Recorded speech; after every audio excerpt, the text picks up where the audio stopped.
నీ శుభవచనములు నా చెవిని సోకగానే నా గర్భమునందలి శిశువు ఆనందముచే గంతులు వేయుచున్నది. ప్రియ సహోదరి సహోదరులారా, ఈనాడు కథోలిక విశ్వాసము మనందరినీ కూడా 4వ ఆగమన ఆదివారంలోకి ఆహ్వానిస్తుంది. ఈనాటి పట్టణాలను మనం చూసినట్లయితే ఈనాటి మొదటి పట్టణము మీకా గ్రంథము 5వ అధ్యాయము 2 నుంచి 5 వచనములు. రెండో పట్టణము హెబ్రీలకు రాసిన లేఖ 10వ అధ్యాయము 5 నుంచి 10 వరకు. ఈనాటి సువిశేషము 1వ అధ్యాయము 39 నుంచి 45 వచనాలు. ఈ 4వ ఆగమన కాలంలో మనమందరము కూడా 4వ మైనపు ఒత్తిని వెలిగిస్తూ ఉంటాం. ప్రియమైన బిడ్డలారా, ఈ మైనపు ఒత్తి యొక్క రహస్యం ఏమిటి, దీనికి ఏమి అర్థాన్ని తల్లిశ్రీ సభ ఇవ్వబోతుంది అంటే, సమాధానానికి గుర్తుగా దేవదూత గాబ్రియేల్ సన్మంసుకుడు మరియమాతకు ఎలిజబెత్కు శుభవచనాలను పలికినట్లుగా మరి దానికి గుర్తుగా ఈనాటి 4వ మైనపు ఒత్తిని మనం వెలిగిస్తూ ఉన్నాం. సమాధానానికి గుర్తుగా మరి దేవదూత వచ్చి మరియమ్మతో సమాధాన పలుకులు పలికింది. ఎలిజబెత్ గారితో సమాధాన పలుకులు పలుకుతూ ఉంది. అదేవిధంగా మనం చూసుకున్నట్లయితే ఈనాటి మొదటి పట్టణంలో ప్రియమైన బిడ్డలారా, మరి మీకా గ్రంథము ప్రత్యేకంగా మరి రాబోతున్న దేవుని యొక్క రాకడ గురించి వివరిస్తూ ఉంది. అది ఏ రాకడ? మొదటి యేసుక్రీస్తుని యొక్క జన్మము, మొదటి రాకడను గురించి వివరిస్తూ ఉంది. ప్రియమైన బిడ్డలారా, ఆ దేవుడు మానవ రూపంలో శరీరధారుడై ఈ లోకంలో జన్మించి ఏ విధముగా మానవుడు జీవించాలి, ఏ విధముగా మానవుడు మాట్లాడాలి, ఏ విధముగా మానవ క్రియలు తన జీవితంలో నెరవేరుస్తూ ఇతరులకు దీవెనకరంగా ఉంటూ తన కుటుంబానికి ఆశీర్వాదకరంగా ఎలా ఉండాలని ఆ ప్రభువు యేసు మనకి నేర్పిస్తూ ఉన్నాడు. ప్రియమైన బిడ్డలారా, కానీ ఇక్కడ మనం గమనించాల్సిన విషయం ఏమిటి అంటే, మరి మీకా గ్రంథము చరిత్రలోని కాస్తంత గ్యాప్ని మరి తెలియజేస్తూ ఉంది.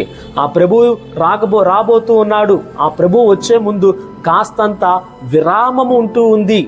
ఆ విరామము మరి ఆ సైలెన్స్, ఆ నిశ్శబ్దం అనేది మానవుల్ని మరి దేవుడు లేడా అన్నట్లుగా ప్రశ్నిస్తూ ఉంటుంది. ప్రియమైన బిడ్డలారా, మనం పాత నిబంధనలో బైబిల్లో చూసుకున్నట్లయితే మరి చివరి గ్రంథమైన మలాకీ గ్రంథం, మనం ఆ తర్వాత మరి నూతన నిబంధనలో మత్తయి శుభవార్తతో ఆరంభమవుతుంది. ఇక్కడ ఎవరి జన్మంతో మరి మనం ఇక్కడ చూడవచ్చు, ఒక ప్రవక్త జన్మాన్ని గురించి మనం ఆలకిస్తూ ఉన్నాం. ఆయనే బాప్తిస్మా యోహాను గారు. ప్రియమైన బిడ్డలారా, మరి ఈ మలాకీ గ్రంథం నుంచి మరి మత్తయి గ్రంథం దాకా మనకి 400 సంవత్సరాలు తేడా వచ్చింది.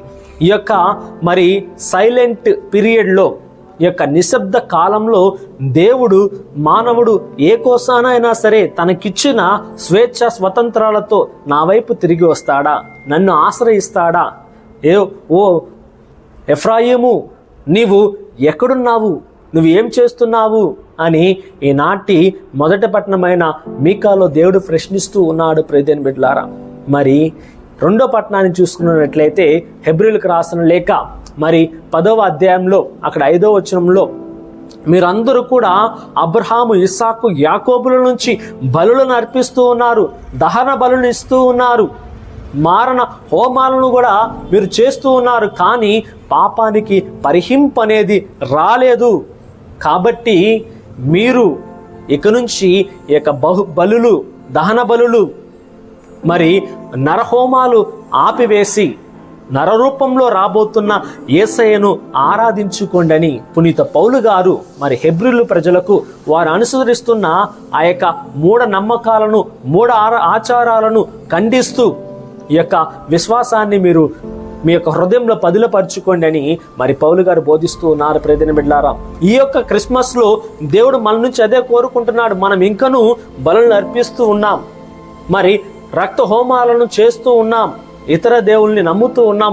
వాళ్ళు కోరినట్లుగా ఏయో గృహాలలో బొమ్మలను, ప్రమిదములను, మరి అదే విధముగా అనేకమైన వస్తువులను మనం పెట్టుకొని ఆ వస్తువులని మనం ఆరాధిస్తూ ఉన్నాం. ప్రియమైన బిడ్డలారా, కాబట్టి ఈరోజు దేవుడు మన నుంచి కోరుకున్నది ఏమిటి అంటే, మనం ఆయనని అనుసరించాలి. పౌలు గారు చెప్పినట్లుగా మీరు యొక్క బలులను, యొక్క రక్తపానంతో కూడుకున్న ఆ యొక్క బలులను ఇవ్వక దేవుడు నరరూపిగా వస్తున్న ఆ యొక్క యేసును మీరు హృదయపూర్వకంగా విశ్వసించండి అని ఆ ప్రభు వేడుకుంటూ ఉన్నాడు ప్రియమైన బిడ్డలారా.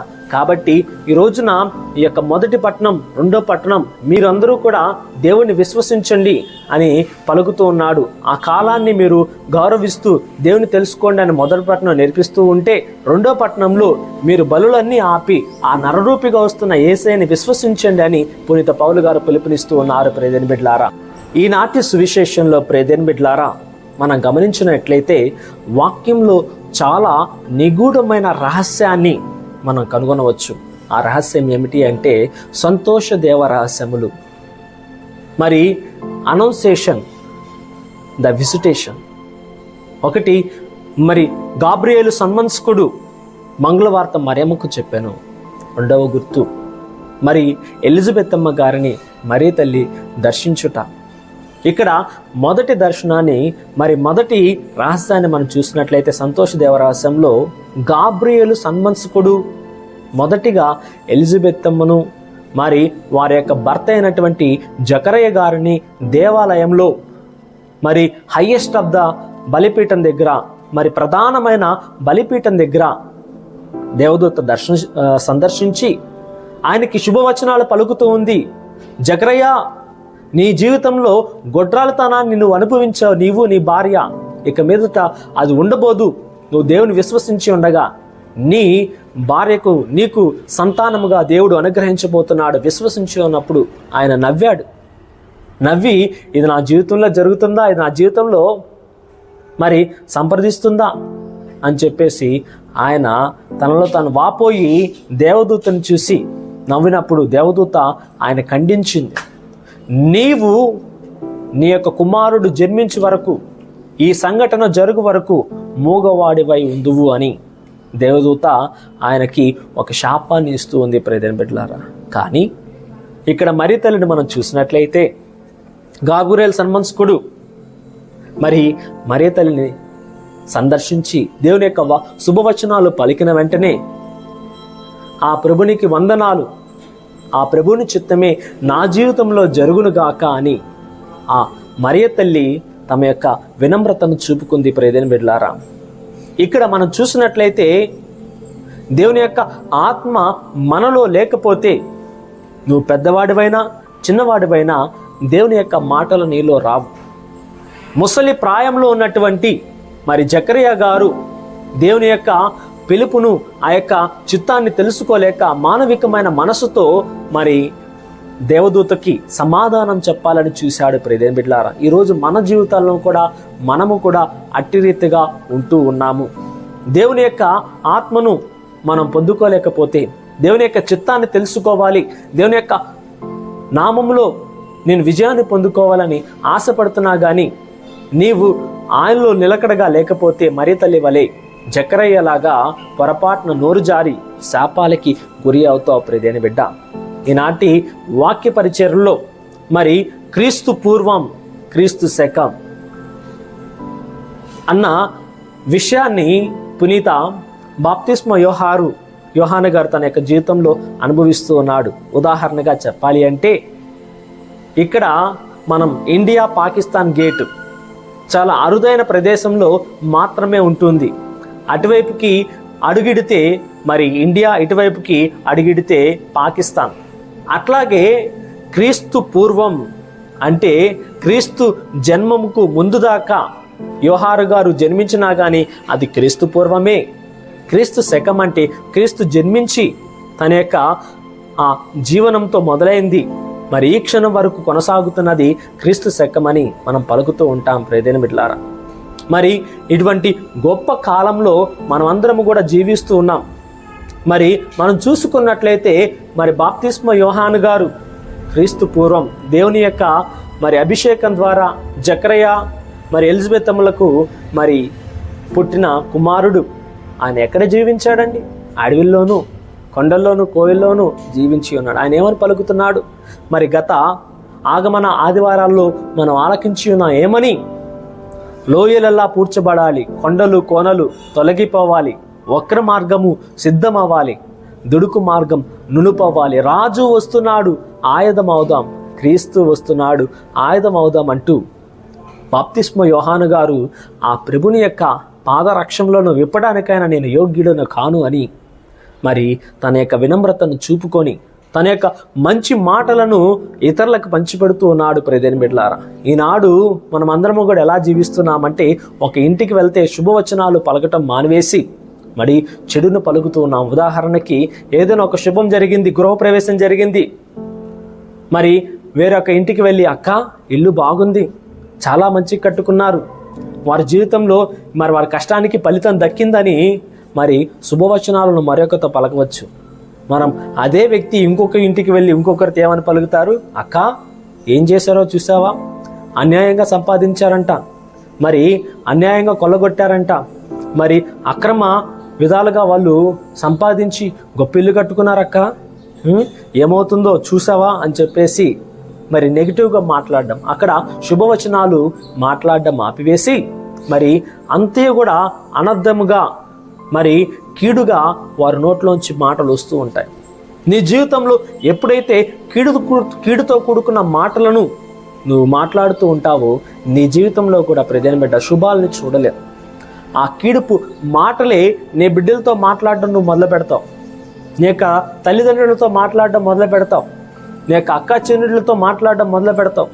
ఇలా కీడు వార్తలను నీవు వారికి ఇతరులకు అందజేసినప్పుడు ఆ కీడే నీలో పనిచేస్తూ ఉంది. అలా కాకోకుండా ఎప్పుడైతే మరియ తల్లి తాను పొందుకున్న అటువంటి గొప్ప అభిషేకాన్ని ఆమె మరి ఎలిజబెత్ అమ్మతో పంచుకోవాలని చూసినప్పుడు ఆ ఎలిజబెత్ అమ్మ మాటను వినిన 6 నెలలైనటువంటి జాన్ ద బ్యాప్టిస్ట్ బాప్తిస్మ యోహాను గారు ఎలిజబెత్ అమ్మ గారి యొక్క గర్భంలో మరి గంతులు వేశాడంట. ప్రియమైన బిడ్డలారా, అప్పుడే పిండంగా ఉన్న యేసుక్రీస్తు తల్లి మరియ కడుపులో ఉన్న పిండముగా ఉన్న యేసుక్రీస్తు పరిశుద్ధాత్మ యొక్క మరి సావాసముతో ఒక అనుగ్రహముగా గొప్ప మరి విషయముగా గొప్ప ప్రియమైన బిడ్డలారా అద్భుత కార్యంగా మరి తల్లి మరియ జీవితంలో జరిగి ఆ యొక్క శుభవచనాన్ని ఎలిజబెత్ అమ్మ గారితో పంచుకోవాలనుకున్నప్పుడు ఆ శుభవచనాన్ని విన్న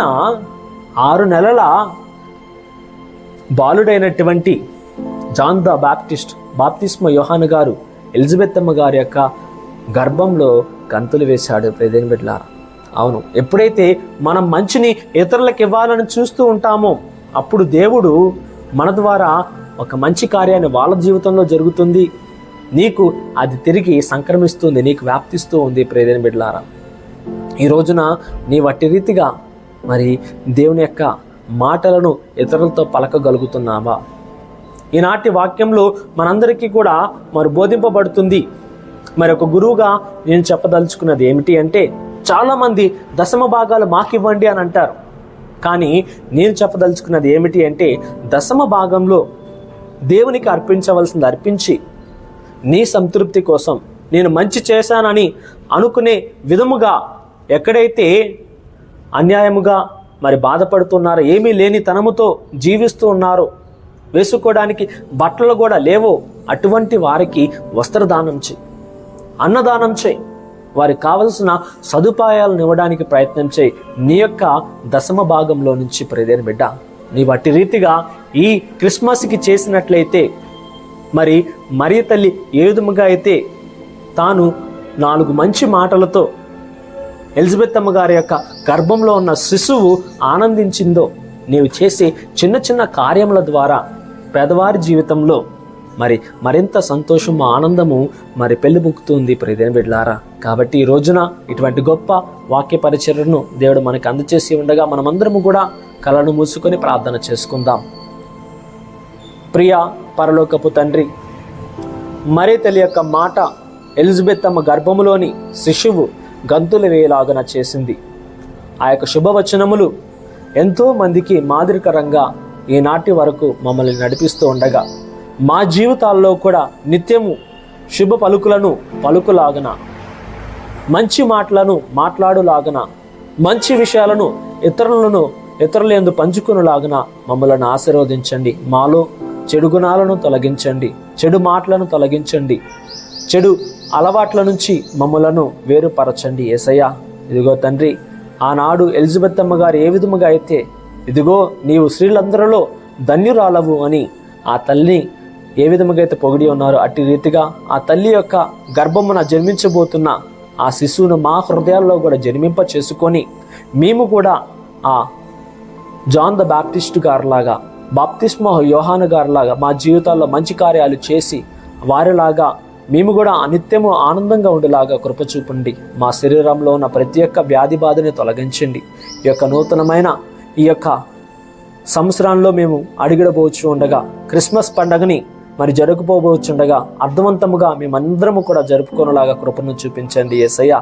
ఇదిగో తండ్రి, మేము అభాగ్యులము అన్యులము ప్రభా. ఇదిగో తండ్రి, ఆర్థికంగా బాధపడుచున్నా, ఇదిగో తండ్రి అనేక విధాలుగా కుటుంబ సమస్యలతో చిక్కుపోయి వేదన చెందుతున్న మా బిడ్డలను కూడా విడిపించి ప్రభా, నీ చిత్తం ప్రకారము మేమందరము కూడా బాప్తిస్మ యోహాను గారు లాగా నిత్యము ఆనందిస్తూ నిన్ను పొగుడుతూ జీవించే భాగ్యాన్ని దయచేయమంటూ మన నాథుడైన యేసుక్రీస్తు నామమున అడిగి వేడుకుంటున్నాము తండ్రి. ఆమేన్, ఆమేన్.